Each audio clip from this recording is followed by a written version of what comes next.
Alors, Général, vos propositions pour le retour de la paix, pour un bon vivre ensemble au Mali et pour le développement du pays. Un des points sur lesquels nous sommes en train de travailler actuellement, c'est partie des différents constats que nous avons faits du fonctionnement de l'État disons, ces 30 dernières années, c'est-à-dire 91 ans maintenant. Et curieusement, nous avons constaté que nous avons beaucoup d'institutions, mais que le pays est géré en dehors des institutions. Je ne sais pas si vous comprenez ce que je veux dire. On avait une présidence, mais les décisions se prenaient soit en famille ou dans les grains. On avait une assemblée nationale, mais l'exemple caricatural, c'est les dernières législatives. On a eu des résultats. Après, à la Cour constitutionnelle, certains ont décidé dans la rue que, bon, on devait tripatouiller les résultats, on devait les falsifier. Donc, on a des institutions, mais le pays est géré en dehors des institutions. Donc, nous sommes en train de travailler sur ça, parce que je ne suis même pas sûr, après évaluation, que ces institutions ont failli, puisqu'on n'a pas utilisé ces institutions comme il le fallait.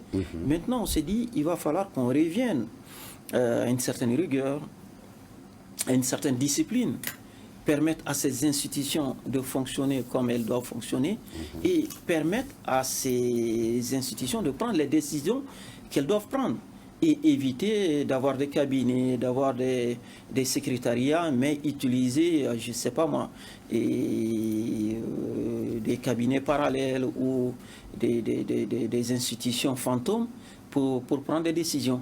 Donc c'est une des pistes que nous sommes en train d'explorer au niveau de la Ligue démocratique pour le changement, mais aussi il s'agit d'essayer rapidement et de proposer des solutions pour guérir les blessures qui ont été créées par la gestion du président Ibrahim Boubacar Keïta, mais aussi les gestions précédentes, parce qu'il y a eu beaucoup de divisions.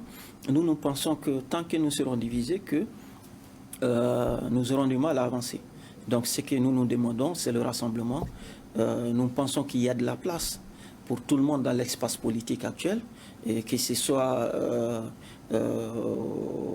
ce qu'on peut appeler la génération 91, la génération intermédiaire, que j'appelle la nouvelle génération. Je considère que je fais partie de cette nouvelle génération, mais aussi la génération montante, c'est-à-dire que aussi j'ai des jeunes frères qui sont très compétents, qui commencent à s'intéresser à la politique, qui commencent à apprendre.